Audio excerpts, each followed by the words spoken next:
What I wanted to do for this particular lesson today is I wanted to go over the book of 2nd Ezra, the 13th chapter.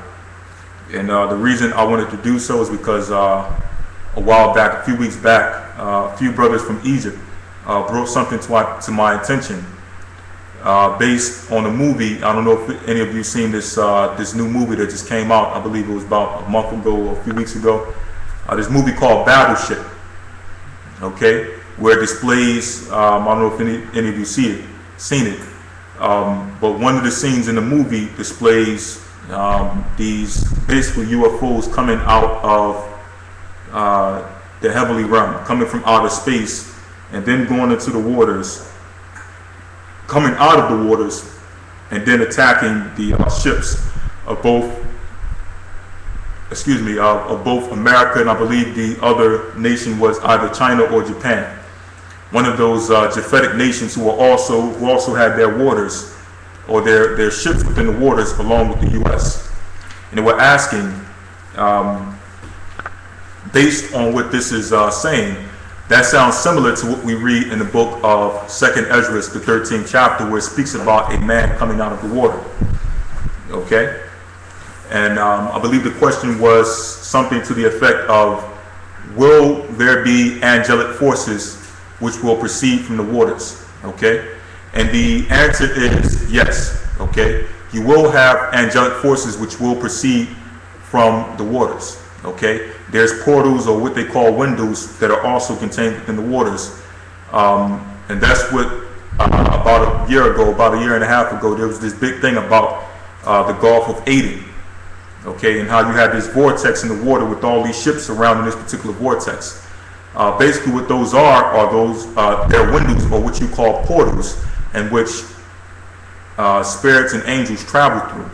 Okay, so that is true, you will have angelic forces who will come out of the waters. But what we're reading in the book of 2nd Ezra, the 13th chapter, is quite different from that particular event of angelic forces coming out of the waters. Okay, we're going to go to the book of 2nd Ezra, the 13th chapter, and we're going to try to break it down as detailed, but at the same time as time efficient as possible. Okay, and we're going to get the understanding of what it was talking about, or what it means, or what it signifies in the book of 2nd Ezra, the 13th chapter, when it states, "Behold, a man coming out of the water," or when Ezra seen that vision of the man coming out of the waters. Okay, so let's go to the book of 2nd Ezra, the 13th chapter and the first verse.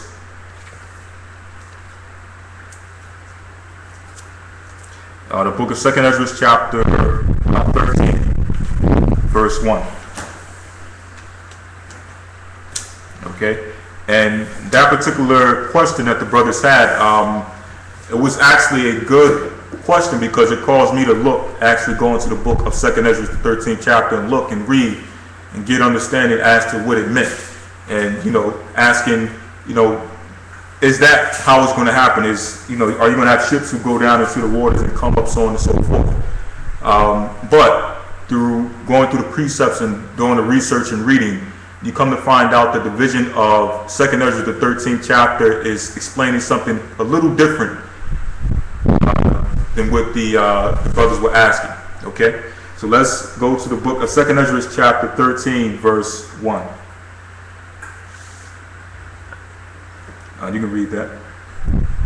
And it came to pass, after 7 days, I dreamed a dream by night, and lo, there arose a wind from the sea, that it moved all the waves thereof. And I beheld, and lo, that a man waxed strong with the thousands of heaven. And when he turned his countenance to look, all the things trembled that were seen under him. And whensoever the voice went out of his mouth, all they burnt that heard his voice, like as the earth fell it when it filleth the air, when it filleth the fires. Excuse me. So we're going to get the understanding as to what that's talking about. Okay, what? And after this I beheld, and lo, there was gathered together a multitude of men out of number. So it says there was gathered a multitude of men out of number. First of all, it states that lo, there arose a wind from the sea, that it moved all the waves thereof, and I beheld, and lo, that man waxed strong with the thousands of heaven. And when he turned his countenance to look, all the things trembled that were under him. And wheresoever the voice went out of his mouth, all they burnt that heard his voice, like as the earth faileth when it filleth the fire. Read on. And after this I beheld, and lo, there was gathered together a multitude of men. There was gathered together a multitude of men, go ahead, Out of number, from the four winds of the heaven, from the four winds of the heaven, to subdue the man that came out of the sea. to subdue the man that came out of the sea. Okay? It was all men, or multitude of men gathered together to subdue the men that came out from the sea. The question is, what is this signifying when it states that this man came out from the sea? Okay? We're going to get it. Now, before we go any further, this particular vision that we're reading sounds very similar to that of the book of Daniel. Okay? And as a matter of fact, we'll jump over to the book of 2nd Esdras, the 12th chapter. Okay? We're going to go to 2nd Esdras, the 12th chapter, and we're going to go to the 10th verse. Okay? Because you're going to find out that the vision that Esdras received, okay, starting all the way, I believe it's chapter 10 or chapter 11, where Ezra starts to receive this vision about an eagle. Okay? And as you read on, he's getting more deeper understanding about this particular eagle that the Most High revealed to him in the 11th chapter. Okay? Now, when you go to the 12th chapter and the 10th verse, we're going to read. I'm going to show you that there's a reason why this particular account that Ezra is receiving sounds very similar to that of the one that Daniel received in Daniel's the 7th chapter. Okay? Let's read 2nd Ezra chapter 12, verse 10. And he said unto me, this is the interpretation of the vision. So he says, and he said unto me, this is the interpretation of the vision. So now the Most High is going to give, or the angel is going to give Ezra the interpretation of the vision of the eagle that he's seen in the chapter prior, the 11th verse, carrying over into the 12th chapter, the 11th chapter, carrying over into the 12th chapter. Go ahead. Verse 11. The eagle whom thou sawest come up from the sea. Read that again. The eagle whom thou sawest come up from the sea. So it says, the eagle whom thou sawest came up from the sea. Similar to the man who came out of the sea in the 13th chapter. Okay, so now we're hearing two different accounts of something coming out of the sea. The question is why? We're going to figure this out. Go ahead. Is the kingdom which was seen in the vision of thy brother Daniel. So he says, this eagle which thou sawest coming from the sea is the same eagle, okay, or is the same vision that was revealed unto thy brother Daniel. Okay, what vision was revealed unto Daniel? Let's hold this and let's go to the book of Daniel, the 7th chapter. Okay, we're going to hold this and we're going to go to the book of Daniel, the 7th chapter, to get the vision that was revealed unto Daniel. Okay, go ahead. Daniel chapter 7 verse 1. In the first year of Belshazzar, king of Babylon, Daniel had a dream and visions of his head upon his bed. Then he wrote the dream and told the sum of the matters. Daniel spake and said, I saw in my vision by night, behold, 4 winds of the heaven strove upon the great sea. So it says 4 winds of the heavens strove upon the great sea. Once again, we're seeing a vision, a prophetic vision of waters. Okay, a prophetic vision containing the waters. Okay, similar to what we read in the book of 2nd Esdras, the 11th chapter, or the 2nd Esdras, the 12th chapter, and similar to what we read in 2nd Esdras, the 13th chapter.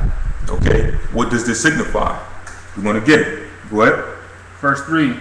And 4 great beasts came up from the sea, diverse one from another. So it says 4 great beasts came up from the sea, one diverse from another.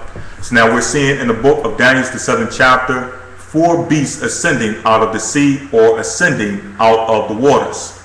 The question is, what does this signify? And what does this have to do with 2nd Esdras, the 13th chapter?